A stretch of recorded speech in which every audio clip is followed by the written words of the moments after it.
India and Pakistan have a long and complicated history, marked by a series of conflicts and deep-seated mistrust. The two nations, which were once part of the same country, have fought several wars since their independence in 1947. The primary point of contention has always been the region of Kashmir, a beautiful yet troubled area that both countries claim as their own.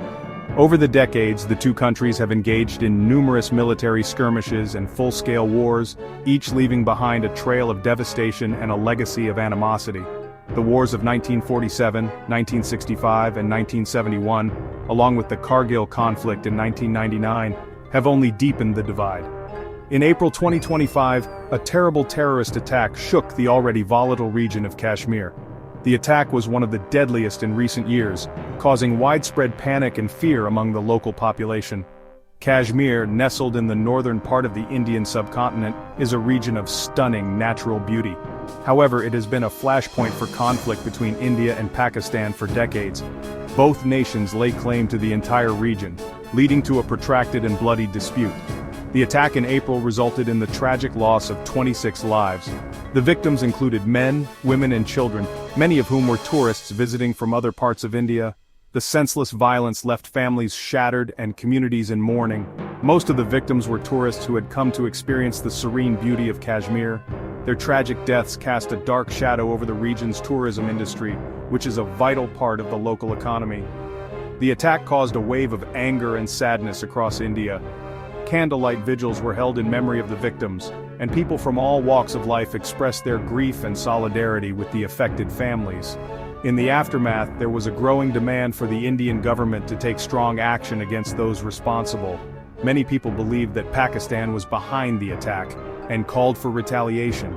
India has long accused Pakistan of supporting terrorist groups that operate in Kashmir. The Indian government pointed fingers at Pakistan, alleging that it provides safe havens and support to these militants. Pakistan, on the other hand, vehemently denies these accusations. Pakistani officials argue that they too are victims of terrorism and have suffered numerous attacks within their own borders. They claim to be committed to fighting terrorism and maintaining peace in the region. The terrorist attack in April 2025 significantly escalated tensions between the two nuclear-armed neighbors. The already fragile relationship between India and Pakistan was further strained, raising concerns about the potential for a larger conflict. The world watched anxiously as the situation unfolded, hoping for a peaceful resolution to the crisis. The United States is a very powerful country, known for its immense military strength and global influence. With a defense budget that surpasses that of many other nations combined, the U.S. has established itself as a dominant force on the world stage. Its military capabilities are unmatched, with advanced technology, a vast arsenal and highly trained personnel ready to respond to any threat. Beyond its military might, the United States wields significant diplomatic influence. American diplomats are often seen at the forefront of international negotiations, shaping policies and forging alliances. The U.S. flag is a symbol of hope and stability in many parts of the world, representing a commitment to democracy and human rights. The U.S. also has a lot of experience dealing with conflicts between other countries. Over the decades, it has played a crucial role in mediating peace talks and resolving disputes. From the Cold War to the Middle East, American intervention has often been pivotal in preventing conflicts from escalating. When the situation between India and Pakistan started to get worse, the U.S. was initially hesitant to get involved. The long-standing tension between these two nuclear-armed neighbors has always been a cause for concern, but the complexities of their relationship made intervention a delicate matter. The Vice President of the United States, J.D. Vance, said that the conflict was none of our business. His statement reflected a cautious approach, emphasizing the importance of not overstepping boundaries in a region fraught with historical grievances and national pride. However, the U.S. government quickly changed its mind when it became clear that the situation could escalate into a nuclear war. High-level emergency meetings were convened, and urgent diplomatic discussions took place to reassess the potential global impact of such a catastrophic event. India and Pakistan both have nuclear weapons. The presence of these weapons in the hands of two countries with a history of conflict added a dangerous dimension to the situation, making the stakes incredibly high. A nuclear war between these two countries would be a disaster for the entire world. the fallout would not be confined to South Asia. It would have far-reaching consequences, affecting global health, the environment, and international stability. The US did not want to let that happen. Recognizing the gravity of the situation, America stepped in with a combination of diplomatic pressure and military readiness, aiming to de-escalate tensions and prevent a nuclear catastrophe. The world watched closely as the US took on the role of a peacekeeper, determined to maintain global security. The US government decided to take action. They sent one of their top diplomats, Secretary of State Marco Rubio, to talk to the leaders of India and Pakistan. Rubio called on both sides to show restraint. He urged them to find a peaceful solution to the crisis. Rubio's message was clear: the world was watching, and the consequences of a nuclear conflict would be devastating. He reminded them that dialogue and diplomacy were the only way forward. Rubio's call had a positive impact on the situation. It helped to calm things down and open the door for further negotiations. Section 4. Military Actions and Reactions. Even as the US was working to de-escalate the situation, both India and Pakistan took military action. India launched airstrikes against what it said were terrorist camps inside Pakistan. Pakistan responded by shooting down Indian fighter jets. Both sides claimed that they had inflicted heavy casualties on the other. However, it was difficult to verify these claims. The situation remained very tense and dangerous.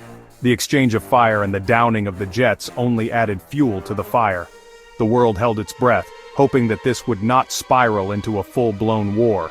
The use of military force showed just how quickly the situation could escalate. Section 5. The world takes notice. The conflict between India and Pakistan was not just a regional issue. It was a global concern. The possibility of a nuclear war between these two countries was a threat to the entire world. Other countries and international organizations also tried to help resolve the crisis. The United Kingdom, Saudi Arabia, and the United Arab Emirates all played a role in mediating between India and Pakistan. The United Nations also called for a ceasefire. They urged India and Pakistan to resolve their differences peacefully. Section 6. A fragile peace. After days of intense diplomacy and international pressure, India and Pakistan agreed to a ceasefire.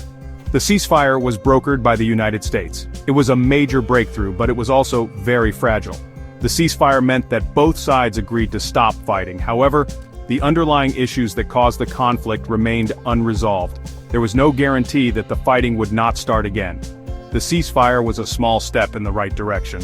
However, there was still a long way to go before there could be a lasting peace between India and Pakistan. Section 7. The road ahead. The ceasefire between India and Pakistan was a positive development. It marked a significant step towards reducing hostilities and fostering a sense of cautious optimism. For years, the two nations had been locked in a cycle of violence and mistrust. But this truce offered a glimmer of hope for a more peaceful future. However, the future remained uncertain. The clouds of doubt still loomed large over the region, and the path to lasting peace was fraught with challenges. Diplomatic efforts were ongoing, but the atmosphere was tense and the stakes were incredibly high. The two countries still had many unresolved issues. The border areas remained heavily militarized, and the specter of conflict was never far away. Both sides continued to patrol the disputed regions, maintaining a vigilant watch over each other. The biggest issue was the disputed territory of Kashmir. This picturesque yet troubled region had been a flashpoint for decades, with both nations laying claim to it. The people of Kashmir found themselves caught in the middle of this geopolitical struggle, yearning for peace and stability. Both India and Pakistan claimed Kashmir as their own. This territorial dispute had fueled numerous conflicts and skirmishes over the years. The flags of both nations fluttered in the region, symbolizing their unwavering claims and the deep-seated tensions that persisted. Neither side was willing to compromise. Diplomatic meetings often ended in stalemates, with both nations holding firm to their positions. The military standoffs and stern expressions of negotiators underscored the difficulty of finding common ground. The US offered to mediate talks between India and Pakistan on the issue of Kashmir. This intervention by a global superpower was seen as a potential game-changer, bringing a new dimension to the negotiations. The hope was that an external mediator could help bridge the gap between the two sides. Pakistan welcomed the offer, but India rejected it. The differing responses highlighted the complexities of the situation. While Pakistan saw it as an opportunity to gain international support, India viewed it as an infringement on its sovereignty and a bilateral matter that should be resolved directly. India has always insisted that Kashmir is a bilateral issue between India and Pakistan. This stance has been a cornerstone of its foreign policy, emphasizing direct dialogue without external interference. The bilateral meetings, though often contentious, were seen as the only legitimate forum for resolving the dispute. The road ahead will be difficult. The journey towards peace and resolution was akin to navigating a winding road through rough terrain. The challenges were immense and the path was fraught with obstacles, yet the diplomatic handshakes, though tense, signaled a willingness to keep trying. However, the ceasefire provided a window of opportunity for diplomacy. It was a chance to build on the fragile peace and work towards a more stable and lasting solution. The negotiation tables and peace talks were crucial in this endeavor, offering a platform for dialogue and understanding. The international community needed to continue to work with India and Pakistan to find a lasting solution to the conflict. The role of global organizations and other nations was vital in supporting the peace process. The collective efforts of the international community could help pave the way for a brighter future for the region.